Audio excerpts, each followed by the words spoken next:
Hi friends, ಎಲ್ಲರಿಗೂ ನಮಸ್ಕಾರ. ಮಂಜು ಕ್ರಿಯೇಟಿವ್ಸ್ಗೆ ಸ್ವಾಗತ. ಇವತ್ತು ಇನ್ನೊಂದು ಬ್ಲೌಸ್ ಡಿಸೈನು, ಅದರಲ್ಲೂ ಸ್ಲೀವ್ ಪಾರ್ಟಲ್ಲಿ ಹಾಕ್ತಾ ಇದ್ದೇನೆ. ಇದೊಂದು ಸ್ವಲ್ಪ ಡಿಫ್ರೆಂಟ್ ಆಗಿದೆ. ಕಂಪ್ಲೀಟ್ ಫುಲ್ ಸ್ಲೀವ್ವರೆಗೂ ಅಂದರೆ ಆ ತುದಿವರೆಗೂ ಹಾಕದೆ ಜಸ್ಟ್ ಕೆಳಗಿನ ಪೋರ್ಷನ್ನಲ್ಲಿ ಇಲ್ಲಿ ಟ್ರಯಾಂಗಲ್ ಶೇಪಲ್ಲಿ ಈ ರೀತಿ ಇಲ್ಲಿ ಮಾತ್ರ ಫ್ಲವರ್ಸು ಫ್ಲೋರಲ್ ಪ್ಯಾಟರ್ನ್ಸ್ ಬರೋ ಥರ ಹಾಕ್ತಾ ಇದ್ದೀನಿ. ಇದು ಆಲ್ಮೋಸ್ಟ್ ನಾವು ರೆಗ್ಯುಲರಾಗಿ ಹಾಕುವಂಥ ಬಾರ್ಡರ್ ಡಿಸೈನು. ಲೋಡಿಂಗ್ ಸ್ಟಿಚ್ಚಿಂದ ನಾನು ಇದನ್ನು ಕಂಪ್ಲೀಟಾಗಿ ಎರಡು ಡಬಲ್ ಕಲರ್ ಕಾಂಬಿನೇಷನ್ ಅಂದರೆ ಸ್ಯಾರಿ ಮತ್ತು ಬ್ಲೌಸ್ದು ನೋಡಿಕೊಂಡು ಕಲರ್ ಕಾಂಬಿನೇಷನಿಂದ ಇಲ್ಲಿ ಲೋಡಿಂಗ್ ಕೊಟ್ಟಿದ್ದೀನಿ. ಫಸ್ಟಿಗೆ ಎರಡು ಚೈನ್ ಸ್ಟಿಚ್ಚು ಗೋಲ್ಡ್ ಜರಿಯಿಂದ ಥ್ರೆಡ್ಡಿಂದ ಲೋಡಿಂಗು, ಮತ್ತು ಈ ಕಡೆ ಒಂದು ಲೈನ್ ಮಾತ್ರ ಜರಿ ಲೈನಿಂದ ಒಂದು ಚೈನ್ ಸ್ಟಿಚ್ ಹಾಕಿದ್ದೀನಿ. ಇದು ನಾರ್ಮಲ್ ಒಂದು ಫ್ಲೋರಲ್ ಡಿಸೈನ್ ಅಂತ ಹೇಳಿದ್ರೆ ಕ್ರೀಪರ್ ಪ್ಯಾಟರ್ನ್ ಬರೋ ಥರ ಆ ರೀತಿ ಒಂದು ಡಿಸೈನ್ ಇದು ಬರೆದಾಗಿದೆ. ಮತ್ತು ಇಲ್ಲಿ ಆ ಟ್ರಯಾಂಗಲ್ ಶೇಪು ನಾನು ಜಸ್ಟು ಬೀಟ್ಸ್ ಹಾಕದೆ ಜರಿ ಲೈನ್ ಕೊಟ್ಟು ಮತ್ತು ಆರ್ಚ್ ಟೈಪ್ ಚಿಕ್ಕದಾಗಿ ಮಾಡಿ ಒಂದೊಂದು ಕುಂದನನ್ನು ಅಂಟಿಸಿ ಬಿಟ್ಟಿದ್ದೀನಿ. ಈಗ ಇದಿಷ್ಟು ಆಗಿದೆ. ಈಗ ನೆಕ್ಸ್ಟ್ ಮಾಡುವಂಥದ್ದು ಅಂದರೆ ಈ ಒಂದು ಪ್ರತಿಯೊಂದು ಒಂದು ಸ್ಟೆಮ್ ಏನಿದೆಯೋ ಅದಕ್ಕೆಲ್ಲನೂ ನಾನು ಹಾಕುವಂಥದ್ದು ಅಂದರೆ ಕಟ್ ಬೀಟ್ಸನ್ನು ತೊಗೊಳ್ತಾ ಇದ್ದೀನಿ. ಕಟ್ ಬೀಟ್ಸಿಂದ ಅದನ್ನು ಹಾಕೋಣ ಅಂತ. ಇದು ಕಟ್ ಬೀಟ್ಸನ್ನು, ಗೋಲ್ಡ್ ಕಟ್ ಬೀಟ್ಸನ್ನು ಯೂಸ್ ಮಾಡ್ತಿದ್ದೀನಿ. ಅದನ್ನು ಹಾಕಿ ಒಂದು ಎಲ್ಲ ಸ್ಟೆಮ್ಮುಗಳನ್ನು ಕಂಪ್ಲೀಟ್ ಮಾಡ್ಕೋಬೇಕು. ಆಮೇಲೆ ಫ್ಲವರ್ ಫಿಲ್ಲಿಂಗು ಇದೆಲ್ಲ ಮತ್ತು ಲೀಫೆಲ್ಲ ಯಾವ ರೀತಿ ಮಾಡ್ತೀನಿ ಅನ್ನೋದನ್ನು ವಿಡಿಯೋನ ಕೊನೆ ತನಕ ನೋಡಿದರೆ ನಿಮ್ಗೆ ಗೊತ್ತಾಗುತ್ತೆ. ಫಸ್ಟ್ ಟೈಮ್ ನೋಡ್ತಿರೋರು ದಯವಿಟ್ಟು ಸಬ್ಸ್ಕ್ರೈಬ್ ಮಾಡ್ಕೊಳ್ಳಿ ಫ್ರೆಂಡ್ಸ್.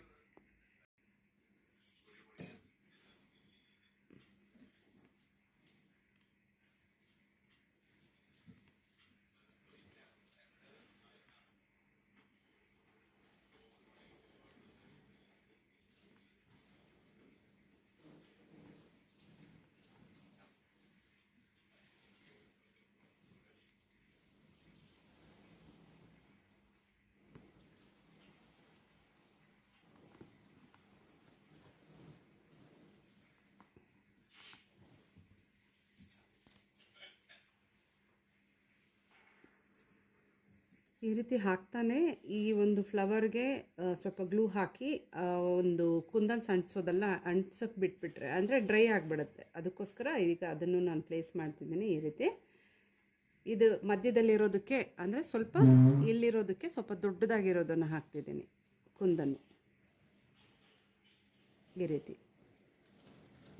ಈಗ ನೆಕ್ಸ್ಟು ಈ ಜಾಗದಲ್ಲಿ ಇಲ್ಲಿ ಬರುವಂತಹ ಈ ಡಾಟೆಡ್ ಏನಿದೆಯೋ ಅದಕ್ಕೆ ಈ ಥರ ರಿಂಗ್ ಬೀಟ್ಸನ್ನು ಹಾಕ್ತೀನಿ. ಇದು ದಾರ ಎಲ್ಲೆಲ್ಲಿ ಇದೆಯೋ ಅದರ ಅಕ್ಕಪಕ್ಕ ನಮಗೆ ಕಾಟನ್ ಥ್ರೆಡ್ಡಿಂದ ಮಾಡುವಂಥ ಎಲ್ಲ ಕೆಲಸಗಳನ್ನು ಮಾಡ್ಕೊಳ್ತಾ ಹೋಗ್ಬೋದು. ಈಗ ನಾನು ಅದೇ ರೀತಿ ನೋಡಿ ಇಲ್ಲಿ ಥ್ರೆಡ್ಡು ಇಲ್ಲಿ ಎಂಡ್ ನೋಟ್ ಆಗಿತ್ತಲ್ಲ, ಇಲ್ಲಿ ಮತ್ತೆ ತೊಗೊಂಡು ಸ್ಟಾರ್ಟಿಂಗ್ ಸ್ಟಿಚ್ ಕೊಡ್ತೀನಿ. ಪ್ರತಿ ಬಾರಿ ಇದು ತುಂಬ ಇಂಪಾರ್ಟೆಂಟು. ನಾನು ಸುಮಾರು ವೀಡಿಯೋಸಲ್ಲಿ ಹೇಳಿದ್ದೀನಿ ಎಷ್ಟು ಯೂಸ್ಫುಲ್ ಇರುತ್ತೋ ಈ ಸ್ಟಾರ್ಟಿಂಗು ಎಂಡ್ ನೋಟ್ ಹಾಕೋದು ಅಂತ. ಈಗ ಈ ಥರ ರಿಂಗ್ ಬೀಡನ್ನು ಇಲ್ಲಿ ನಾನು ಪ್ಲೇಸ್ ಮಾಡ್ತೀನಿ. ಇದೆಲ್ಲ ಸ್ವಲ್ಪ ಫಿಲ್ಲರ್ಸ್ ಆಗಿ ಅಂದರೆ ಅಲ್ಲಲ್ಲಿ ಖಾಲಿ ಇರೋ ಜಾಗನ ಫಿಲ್ ಮಾಡುತ್ತೆ ನೋಡಿ. ಈಗ ಅದರ ಆಚೆ ಬದಿಗೆ ಎರಡೂ ಕಡೆಗೂ ಲಾಕ್ ಮಾಡೋ ಥರ ಈ ಥರ ಸ್ಟಿಚ್ಚನ್ನು ಹಾಕಿ ಎಂಡ್ ನೋಟ್ ಕೊಡಬೇಕು. ಇದು ಇಲ್ಲೇ ಅದು ನೀಟಾಗಿ ಗ್ಲೂ ಹಾಕಿ ಅಂಟಿಸೋದಕ್ಕಿಂತ ಈ ರೀತಿ ಸ್ಟಿಚ್ ಮಾಡೋದು ಒಳ್ಳೆಯದು. ಇವಾಗ ಇಲ್ಲಿ ಒಂದಿದೆ, ಇದನ್ನು ಹಾಕ್ಬಿಡ್ತೀನಿ. ಇದೇ ರೀತಿ ನಾವು ಕಂಪ್ಲೀಟಾಗಿ ಈ ಎಲ್ಲೆಲ್ಲಿ ಬೇಕೋ ಅಲ್ಲೆಲ್ಲ ಹಾಕ್ಕೊಂಡು ಮುಗಿಸಿದ ಮೇಲೆ ಈ ಒಂದು ಬಳ್ಳಿದೆಲ್ಲ ಮುಗಿಸ್ಕೊಂಡು ಲೀಫ್ ಫಿಲ್ಲಿಂಗ್ ತೋರಿಸ್ತೀನಿ. ಲೀಫ್ ಫಿಲ್ ಮಾಡೋದಕ್ಕೂ ಮೊದಲು ನಾವೀಗ ಫ್ಲವರ್ ಮೊಗ್ಗು ಥರ ಇರೋ ಥರ ಮೂರು ಇದೆಯಲ್ಲ, ಅದಕ್ಕೆ ನಾನಿಲ್ಲಿ 6 ಎಳೆ ದಾರ ಪೋಣಿಸ್ಕೊಂಡಿದ್ದೇನೆ ಸೂಜಿಗೆ. ಅಂದರೆ ಟೋಟಲಾಗಿ 12 ಎಳೆ ಆಗುತ್ತೆ. ಈಗ ಇಲ್ಲಿ ನಾನು ಒಂದು ಚಮಕಿಯನ್ನು ಸೇರಿಸ್ಕೊಂಡು ಲವಂಗ ಸ್ಟಿಚ್ ಕೊಡ್ತಾಯಿದ್ದೀನಿ. ಇದೆಲ್ಲ ಫಿಲ್ಲಿಂಗ್ ಸ್ಟಿಚಸ್ಸೇ. ಸೊ ಹಾಗಾಗಿ ಎಲ್ಲೆಲ್ಲಿ 3 ಗೆರೆಗಳನ್ನು ಹಾಕಿದ್ದೀನೋ ಅಲ್ಲೆಲ್ಲ ಈ ರೀತಿಯಾಗಿ ಲವಂಗ ಸ್ಟಿಚ್ಚನ್ನು ಹಾಕಿ ಆ ಒಂದು ಡಿಸೈನನ್ನು ಹಾಕುವಂಥದ್ದು. ಇದಕ್ಕೆ ಬ್ಲೌಸ್ ಕಲರನ್ನು ದಾರ ತೊಗೊಂಡಿದ್ದೀನಿ. ಮತ್ತು ಸೆಂಟರಲ್ಲಿ ದೊಡ್ಡ ಕುಂದನ್ ಅಂಟಿಸಿದ್ದಲ್ವ, ಅದಕ್ಕೆ ಸುತ್ತಲೂ ಇದೇ ಮೆಥಡಲ್ಲೇ ಫ್ಲವರ್ ಮೋಟಿವ್ ಬರೋ ಥರ ಸುತ್ತಲೂ ಲವಂಗ ಸ್ಟಿಚ್ಚಿಂದ ಚಮ್ಕೀಸನ್ನು ಯೂಸ್ ಮಾಡಿ ಹಾಕೋದಿದೆ. ನಾವು ಇಲ್ಲಿ ಲೇಸಿ ಡೇಸಿ ಸ್ಟಿಚ್ ಹಾಕ್ಬೋದು ಅಥವಾ ಕುಂದನ್ ಅಂಟಿಸ್ಬೋದು.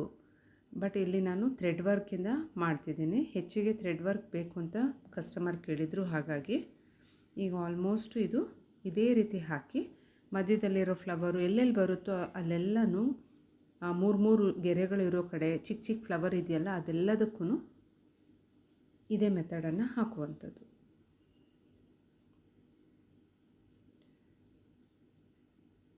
ಲವಂಗ ಸ್ಟಿಚ್ಚು ನೀಟಾಗಿ ಬರಬೇಕು ಅಂದರೆ ಆ ದಾರನ ನಾವು ಚೆನ್ನಾಗಿ ರಬ್ ಮಾಡಬೇಕಾಗತ್ತೆ. ಅದು ಹೇಗೆ ಮಾಡೋದು ಏನೋ ವೀಡಿಯೋಸಲ್ಲಿ ನಾನು ಆಗಾಗ ತೋರಿಸಿದ್ದೀನಿ. ರೆಗ್ಯುಲರಾಗಿ ನೋಡೋರಿಗೆ ಈಸಿಯಾಗಿ ಅರ್ಥ ಆಗುತ್ತೆ ಮತ್ತು ಮಾಡ್ಕೋಬೋದು ಫ್ರೆಂಡ್ಸ್. ನೋಡಿ, ಆ ಮಧ್ಯದಲ್ಲಿರೋ ಫ್ಲವರು, ಆ ಚಿಕ್ಕ ಫ್ಲವರು ಎಲ್ಲದಕ್ಕೂ ಇದೇ ಮೆಥಡನ್ನು ಹಾಕುವಂಥದ್ದು. ಬನ್ನಿ ಈಗ ಲೀಫ್ ನಾವು ಹೇಗೆ ಫಿಲ್ ಮಾಡೋದು ನೋಡೋಣ. ಈ ಇಷ್ಟು ಮೆಥಡ್ಸ್ ಅಂದರೆ ಒಂದು ಲೀಫು, ಫ್ಲವರ್ ಮೋಟಿವು, ಆ ರಿಂಗ್ ಬೀಡು ಇದಿಷ್ಟು ಹಾಕ್ಬಿಟ್ರೆ, ಫಿಲ್ ಮಾಡೋದು ಕಲ್ತ್ಕೊಂಡ್ಬಿಟ್ರೆ ನೀವು ಕಂಪ್ಲೀಟಾಗಿ ಈ ಡಿಸೈನ್ ಮುಗಿಸ್ಕೋಬೋದು. ಸೆಂಟರಲ್ಲಿ ಚೈನ್ ಸ್ಟಿಚ್ ಕೊಟ್ಟೆ ಲೀಫಿನ ಮಧ್ಯದಲ್ಲಿ. ಈಗ ನಾನು ಆಚೆ ಬದಿ ಈಚೆ ಬದಿಗೆ ಲಾಂಗ್ ಆ್ಯಂಡ್ ಶಾರ್ಟ್, ಅಂದರೆ ಇದು ಸ್ಯಾಟಿನ್ ಮೆಥಡ್ ಅಂತ ಹೇಳ್ಬೋದು. ಇದಕ್ಕೆ ನಾನು 2 ಕಲರ್ ಕಾಂಬಿನೇಷನಲ್ಲಿ ಲೈಟ್ ಕಲರ್ ಥ್ರೆಡ್ ಇತ್ತಲ್ವ, ಅದರಿಂದ ನಾನಿಲ್ಲಿ ಲೀಫನ್ನು ಫಿಲ್ ಮಾಡ್ತಿದ್ದೀನಿ. ಮೊದಲಿಗೆ ಮಧ್ಯದಲ್ಲೇ ಒಂದು ಚೈನ್ ಸ್ಟಿಚ್ ಕೊಟ್ಟು ಈಗ ಸ್ಯಾಟಿನ್ ಮೆಥಡ್ ಹಾಕ್ತಾ ಬಂದಿದ್ದು. ಈಗ ಆಲ್ಮೋಸ್ಟ್ ಮುಗೀತು. ಈಗ ಮುಗಿದಾದ್ಮೇಲೆ ಅದಕ್ಕೆ ಔಟ್ಲೈನ್ ಕೊಟ್ಟರೆ ಈ ಲೀಫ್ ಫಿಲ್ಲಿಂಗು ಆಗೋಗುತ್ತೆ. ಸುಮಾರು ಬಾರಿ ನಾನು ಲೀಫ್ ಫಿಲ್ ಮಾಡೋದಕ್ಕೆ ಇದೇ ಮೆಥಡನ್ನು ಯೂಸ್ ಮಾಡುವಂಥದ್ದು. ಇದಕ್ಕೂ ನೀವು ಬೇಕು ಅಂದರೆ ಲವಂಗ ಸ್ಟಿಚ್ಚು ಹಾಕ್ಕೋಬೋದು, ಲೇಝಿ ಡೇಸು ಹಾಕ್ಕೋಬೋದು, ಕುಂದನ್ ಹಾಕ್ಬೋದು. ನಿಮ್ಮ ಚಾಯ್ಸು ಯಾವ ರೀತಿ ಬೇಕೋ ಆ ರೀತಿ. ಡಿಸೈನನ್ನ ನೀವು ಗ್ರ್ಯಾಂಡ್ ಮಾಡಬೇಕಂದ್ರೆ ಕುಂದನ್ಸ್ ಎಲ್ಲ ಹಾಕಿ ಅಂಟಿಸಿ ಅಥವಾ ಜರ್ದೋಸಿ ಯೂಸ್ ಮಾಡಿ ಕೂಡ ಹಾಕ್ಕೋಬೋದು. ಈಗ ಎಂಡ್ ನಾಟ್ ಕೊಟ್ಟರೆ ಇದು ಮುಗಿಯುತ್ತೆ. ಇದೇ ರೀತಿ ಎಲ್ಲ ಲೀಫನ್ನು ಹಾಕಿ ಮುಗಿಸ್ಕೋಬೇಕಾಗತ್ತೆ. ಅಷ್ಟೇ ಫ್ರೆಂಡ್ಸ್, ಇದಿಷ್ಟು ನಾವು ಫಿಲ್ಲಿಂಗ್ಸ್ ಎಲ್ಲ ಮಾಡ್ಕೊಂಡ್ಬಿಟ್ಟಿದ್ದೀವಿ ಅಂದರೆ ನಮ್ಮ ಈ ಒಂದು ಬ್ಯೂಟಿಫುಲ್ ಟ್ರಯಾಂಗಲ್ ಶೇಪಲ್ಲಿರೋ ಫಿಲ್ಲಿಂಗು ಆಗೋಗಿ ಡಿಸೈನು ಕಂಪ್ಲೀಟ್ ಆಗುತ್ತೆ. ನೋಡ್ತಾ ಇದ್ದೀರಲ್ಲ ಒಂದು ಡಿಸೈನ್ ಎಷ್ಟು ಚೆನ್ನಾಗಿ ಬಂದಿದೆ ಅಂತ. ಪುಟ್ಟದಾಗಿ ಚೈನ್ ಸ್ಟಿಚ್ ಕೊಟ್ಟು ಉದ್ದುದ್ದ ರೈಸ್ ಆಕಾರದಲ್ಲಿ ಐ ಶೇಪಲ್ಲಿ ನಾನು ಫಿಲ್ಲಿಂಗ್ ಇದು ಬುಟ್ಟಾಸ್ ಹಾಕಿರುವಂಥದ್ದು. ಇದು ಸ್ಲೀವಲ್ಲಿ ಬಂದಿದೆ, ಇದು ಬ್ಯಾಕ್ ನೆಕ್ಕಲ್ಲಿ ಬಂದಿದೆ, ಇದೇ ರೀತಿ ಫ್ರಂಟ್ ನೆಕ್ಕಲ್ಲೂ ಹಾಕಿದ್ದೀನಿ. ಓಕೆ ಫ್ರೆಂಡ್ಸ್, ಮತ್ತೊಂದು ವಿಡಿಯೋದೊಂದಿಗೆ ಮತ್ತೆ ಭೇಟಿ ಆಗ್ತೀನಿ. ತಪ್ಪದೇ ಸಬ್ಸ್ಕ್ರೈಬ್ ಮಾಡಿ ಸಪೋರ್ಟ್ ಮಾಡಿ. Bye friends.